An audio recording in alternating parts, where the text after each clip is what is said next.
Welcome back, guys. Today we got Axel. I've been wanting to film this guy and his bike for the longest time now, but we've just been busy, and today is the day.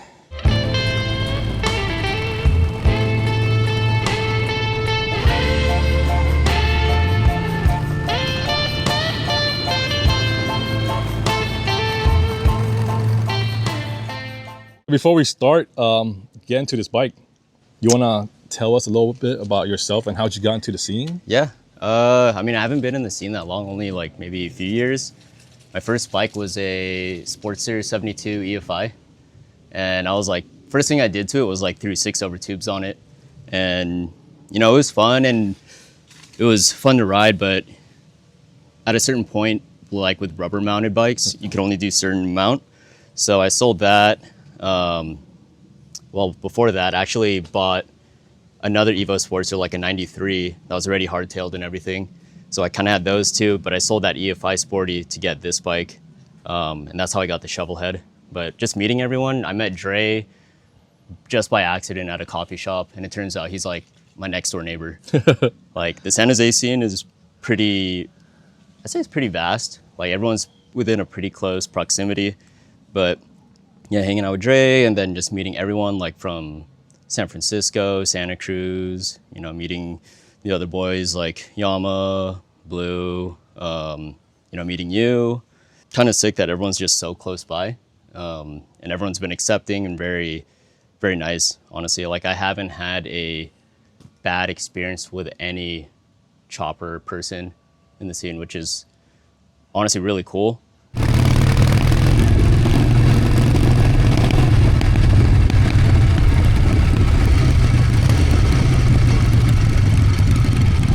And I've always been into a lot of counterculture stuff, like growing up skating. I was heavily into like BMX and like freestyle fixed gear. Two wheels have kind of always been where I kind of specialize more in. Like I've done skating a lot, but I really sucked at it. BMX and like freestyle fixed gear, that felt very natural. Just being able to sit and just ride was really nice. And with that, it's kind of similar with choppers where you kind of take away a lot of stuff, bare essential. I've always been into just minimalist stuff. Just for my own sake, like my head, I like to think as whatever I'm riding is as pure as possible. And that's how I view a lot of choppers. So when life circumstances and finance like lined up, that's when I started investing more into like choppers and just, I fell in love with it. And mostly just the people around it made it an overall positive experience. So just being in that was, I don't know, it's awesome.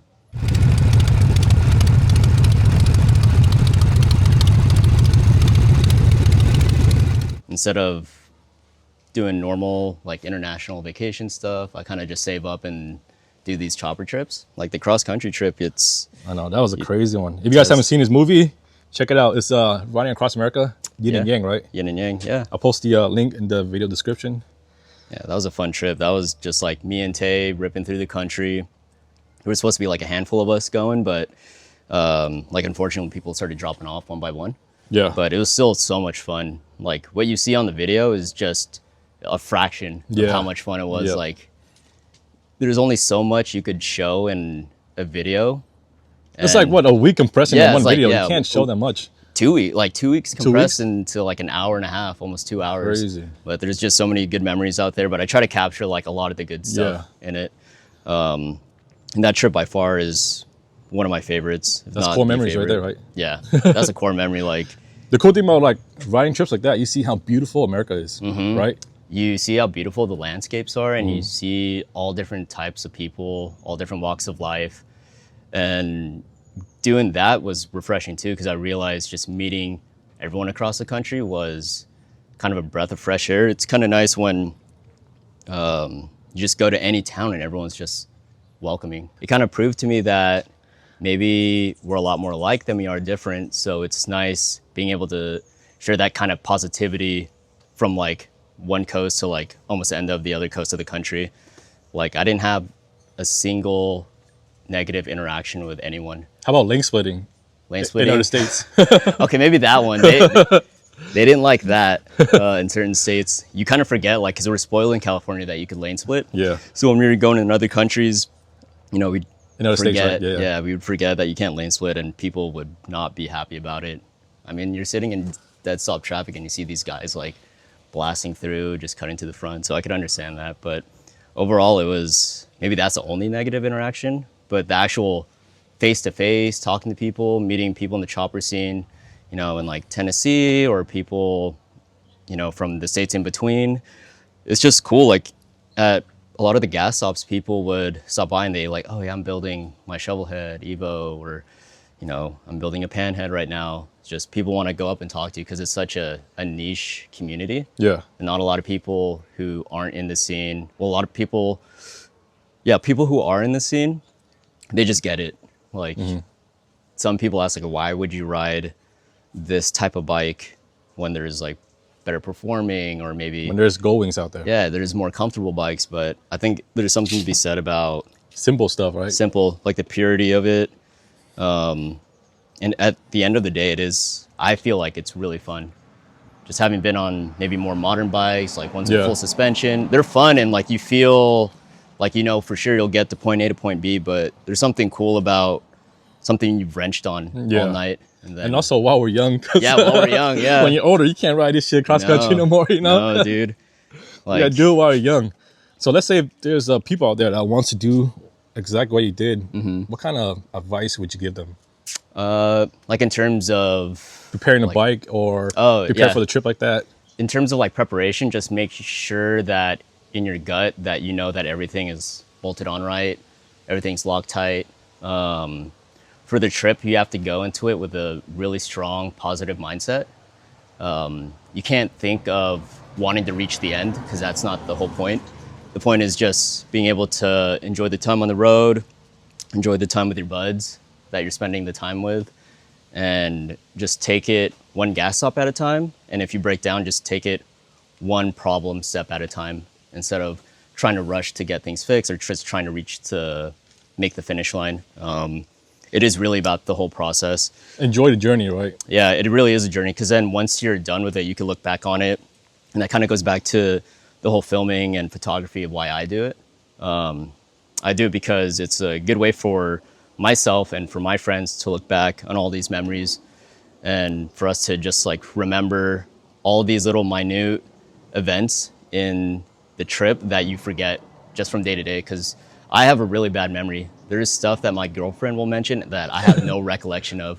I think it's all men, dog. Maybe it is. Maybe that is just like a man thing. But yeah, just document. I mean, you know how Yeah. important it is to document and kind of cherish these memories, and it's a cool art form for me too. Like as a way to express myself as creatively and as free as possible. Yeah.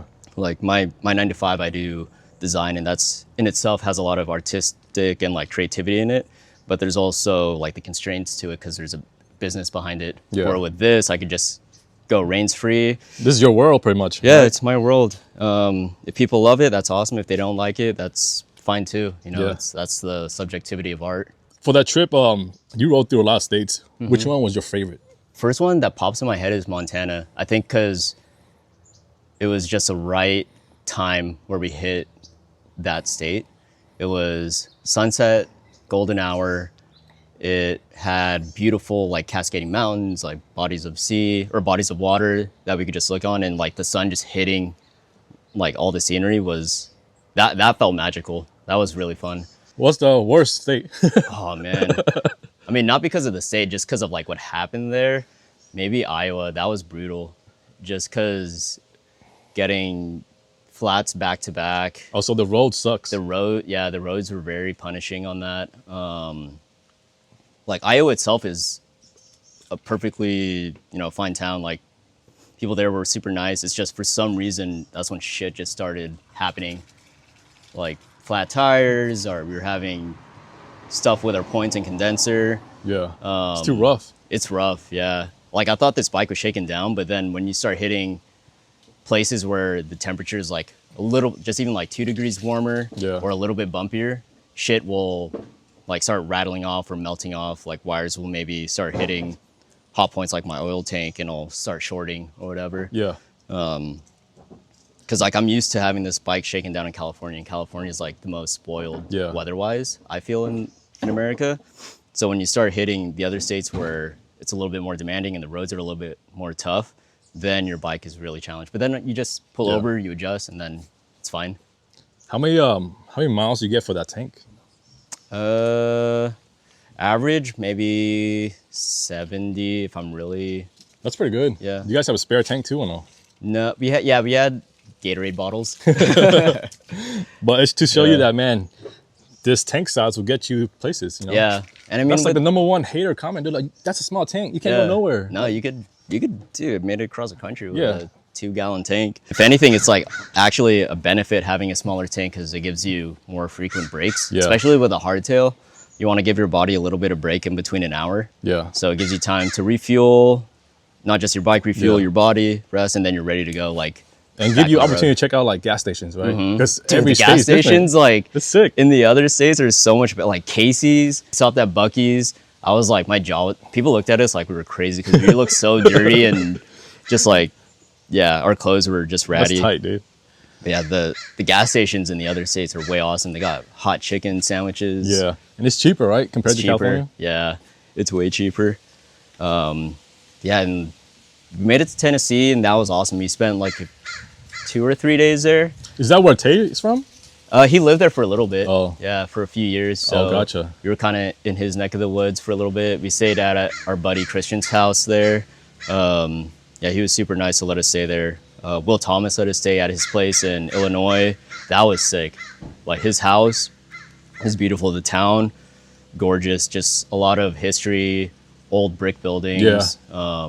I love that kind of stuff because with California, everything's kind of getting gentrified. So you get a lot of newer buildings with less soul. Exactly. But in those states, like there's a lot of history. Yeah, East Coast, you got a lot of old stuff still.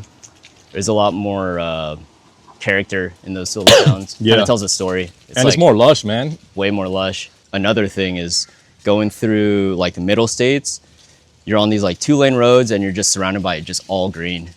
Like at a certain point when it was passing through some states where it was like extremely humid, then it would drop.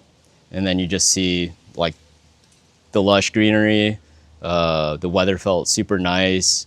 Other than like breakdowns, not much adversity. We hit like a storm going through Kentucky and Illinois, but we were actually kind of stoked on it. We were like fist pumping that it was raining because it's kind of fun when you go through those little adversities. It kind of jolts you up because if you're going, from morning to night, riding all day, sometimes it could get repetitive. I mean, this bike, at least for mine, going past 75, it'll start vibrating too much. I mean, it's fine to take it past 75.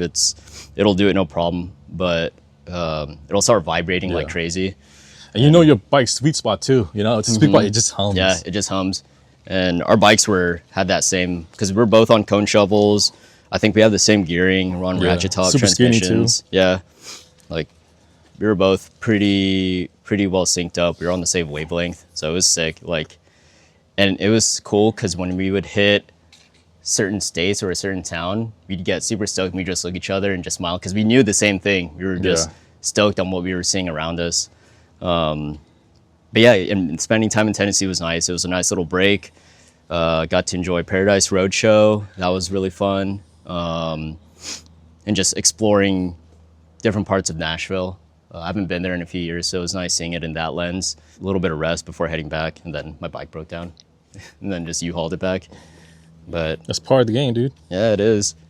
Makes it fun. Tay is such a awesome road brother to have. I don't think there was any point where we were both like really frustrated. We were both just like pretty just easygoing, calm through like good times, bad times on the trip. And he himself was like, whatever you do, I'll do. He was just all around super nice to have as a road brother. That's on that cool, trip. man. Going on trips with people that you really get along with, because sometimes that can make or break a trip. And it's also, not to be like cliche, but it's life and death, Yeah, it is. Right? Yeah. Right? It's like, fucking crazy, dude. Sometimes you forget about that. Yeah, you're on bike, dog. These are death traps, pretty much. Yeah, these really are. Like, you look at this shit and it's like, why do I do it? And it's kind of just comes down to you just love it. You love the feeling, you love the artistic expression of these bikes themselves. But yeah, it's not easy. It's not easy. You have to be with the right people. Yep. All right, let's get into the shovel. This used to be black, right? Yeah, this was black. I bought it from Tay. That's how we met. Yeah, I picked it up from him. And we have like similar tastes. That's the reason why I bought it. Like it was pretty much set up how I wanted it. I wanted that wide glide. It had, you know, just standard hardtail frame, horseshoe tank. There was like nothing really fancy about it. It had like a 16-inch rear at first, some drag pipes, probably some other stuff that I'm totally forgetting. But I had to do a lot of stuff here and there to get it to where it is today. But the biggest overhaul was after the trip. That's when I like tore everything down, bondoed and molded the frame. And at first I was gonna go black, but I like this color, dude. yeah, I love like hunter green. Yeah, because at work we've been doing like the design where I've been looking at a lot of greens. So I kind of got obsessed with like greens and contrasting yellows a lot. Yeah. So this was kind of ingrained in the back of my head. So I painted it, and it was a totally like messed up green at first. I just rattle canned it. It was like a weird Gumby green. Yeah, that rattle can was trash. So I bought the hunter green in a little can, and I bought satin black, and I just mixed it with like a 5-to-1 ratio. Yeah. Maybe I put a little bit more black. That's why it looks a lot darker than it is, but that's what I wanted. And then I just used like a Harbor Freight spray gun. Then the Bondo, that was fun. I haven't done like a lot of Bondo in a long time. I mean, first time doing Bondo on a bike, but I've had to do a lot of Bondo model making for work. Yeah. And it's one of those mediums where I really dislike doing. So like doing this, it actually kind of made me love it again. Yeah. Which is nice. It's not perfect, but I'm not striving for perfection. So painted that, sent the motor over to Roman and Duncan over here in San Jose. They did an awesome job with the top end. Yeah, the valve retainer completely busted on the trip, so they did the top end, fixed it. We were able to salvage the heads. You know, I'm just running Delcron cases. I don't know what jugs these are, but they're aftermarket. These are early Shovelhead heads. And yeah, pretty standard ratchet top, transmission, belt, open primary, jockey shift. I like the low mids. Yeah, the low mids are sick, dude.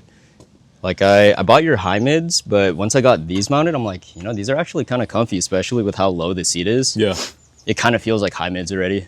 I love the look of patina bikes. So when I finished building it, building out this bike, it was like the cleanest it's ever been, which is not that clean, but it was kind of nice having it clean for a little bit. But now it's kind of getting back to getting some grit. Then the last big trip was a Sierra ride. We all missed you on that ride, dude. How's the rear brake? Rear brake is good. Can you lock up? Yeah, I can lock up. I'm running it's like the skinny juice drum. Yeah. Found that one on eBay for a pretty good deal. I know that one's pretty sought after. I had to do a lot of research on the style of juice drum brakes because there's like different eras from like 58 to 62. Yeah. They made it a certain style, then 62 to 64, I think. And then 64 onward, it was like for Midstar. The rear is a 19-inch, right? 19-inch. It's a WM2 rim. Skinny. WM2 or WM1, but whatever it is, it's the skinnier rim. Yeah. I do need to relace it because I have a broken spoke. I broke a spoke in Iowa. Oh, dang. So this is... Damn, dangerous, dude. Yeah. Tay broke his spoke too in Iowa. We both broke spokes. I forgot about that. Should be broken spokes, bros. Yeah, I know, dude. So once I relace that, I think I'm going to change it up temporarily. Throw the 16 on there and throw some apes. Just until I get that relace. This is how I want it set up. Where'd you get this? Came with it. Yeah, the old, sick. I think AEE cap. Yeah, I like the little spikes on it. Yeah, Darlo's saying it's like a Bowser. Huh? Yeah, I didn't even think about that until she pointed it out. But it does remind me of it now. Yeah. Now that she pointed it out. Spikes in the Bowser. green. If I had some little red, that would be cool. How about the bars? Bars, so these are Tay and Jake make these. So Nomad Custom, Storm Riders bars, that. Are these stainless? These are stainless steel Damn. polished. Dude, they're so Solid. tough, dude. This feels heavy. Yeah, they're so good. Storm Rider. Dang, are you sponsored by them or something? Pretty much, dude. He makes good stuff. All you guys make good stuff. I Is always this, like repping the homies. Prism? Mm-hmm. Is it pretty bright or no? Dude, it's so bright. Look at this. I'm running high and low beam on it. Oh. It's clean, dude. Yeah, like riding at night, no one can Yeah. not see me. Yeah, mechanical front brake. Just enough to stop, right? Yeah, just enough to stop. On hills and stuff, it stops? Yeah, like it'll hold me on hills. That's nice. That with the rear brake, it actually does a really good job at stopping me. Yeah. For rear juice, I probably wouldn't run rear brake only. Just because knowing how like sometimes it could fail. I know people can run it. Maybe I just haven't gotten to that level of confidence where I can for reals. have it stop on a certain dime like that. But Yeah, now that I have front brake on my show, I was like, damn, yeah, it feels so nice. it's not. You could like go into corners a lot faster too. Yeah. With confidence, even if you don't use it. Yeah, my buddy Lucas made this strut. I like this strut. He made a really cool sissy bar for it too, but asked him to make the strut because I wanted to go, sissy bar Yeah. for this look. What's your top 3 favorite mods? Top 3 on it currently. Yeah. I love the pipes.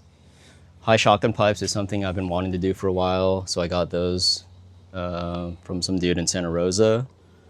The 19 rear and the bars. I think those 3 right now are my favorite updates to the bike. And I think probably I don't plan on changing anything at the moment. I think maybe a new seat. Oh, yeah. I do love that seat though. I love how it looks. You got to hang it up, dude. Yeah. Hang it up and put the date on it, man. Mm-hmm. That was in service, Yeah, I love this seat. But yeah, I was kind of thinking maybe a Bates and a P-pad would look Yeah. cool. A Bates seat with like springs would be almost like having rear suspension for me. And then other than that, I think that's pretty much it. I need to work on the swing arm shovel build. I don't know what I want to do yet with that, but I want to make it kind of like a split tank. I wouldn't say bobber, just like swing arm chopper shovel head on that. What size wheels? I want to do 1621 on it. So I have the 16 with the Midstar, which I'll probably throw on there. If I could find another front end exactly like this, I want to throw that on the swing arm shovel. I love like this style, like those pan head style with the wide spacing. Yeah. I like how it looks. It just like proportionally for me, it looks good how wide this is and how proportioned the wide glide looks. I love T-bars, dude. It's just, the riding positions feels nice. Yeah. Makes you want to go fast. Like I like narrow positioning, and I had T-bars for a little bit on my Evo Sport, but I wasn't like super crazy about T-bars, but my taste changed again and now I'm all about T-bars. I Yeah. think they look cool. Especially these ones. I'm really stoked because not a lot of people make these wide spaced T-bars.